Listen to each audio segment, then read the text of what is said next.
राज्यातल्या पाणी साठ्यासंदर्भात चिंता वाढवणारी बातमी। राज्यातले जे धरणं आहेत त्याच्यामध्ये केवळ 64.65% पाणीसाठा शिल्लक आहे। गेल्या वर्षीच्या तुलनेमध्ये 20.28% पाणीसाठा कमी आहे अशी माहिती कळतेय। संपूर्ण राज्यातल्या धरणांमध्ये पाण्याची ही स्थिती आहे।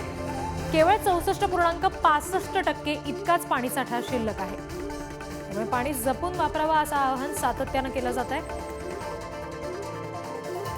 राज्यातली धरणं जी आहेत ती आता तळ गाठतायत आणि एकंदरीत आता पुन्हा परत ही सगळी धरणं भरेपर्यंत आपल्या रोजच्या वापरातलं शेतीसाठीचा असा सगळ्याच पाण्यासाठीचा प्रश्न निर्माण होणार आहे। पाण्याच्या साठ्यामध्ये मोठी घट झाली आहे, त्याच्यामुळे राज्यभरासाठी चिंता वाढवणारी ही बातमी आहे। राज्यातली धरणं आता तळ गाठतायत। केवळ 64.65% पाणीसाठा शिल्लक आहे आणि गेल्या वर्षीच्या तुलनेमध्ये विचार करायचा झाला तर 20.28% इतका हा साठा कमी आहे असं म्हटलं जातं। त्यामुळे संपूर्ण राज्यभरातच आता पाण्याचं नियोजन करणं आवश्यक असेल।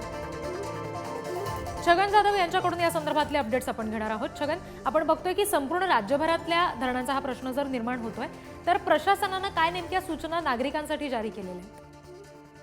नक्कीच राज्यात एकूण पाणीसाठा बघितला तर फारच कमी आहे। कारण राज्यात जर एकूण धरणं बघितले तर 1994 धरणे आहेत, त्यापैकी 138 मोठी धरणे आहेत, 260 लहान धरणं आहेत आणि या धरणांमध्ये जर पाणीसाठा बघितला तर आज सोमवारच्या दिवशी हा सर्व धरणांमधला पाणीसाठा 64% होता।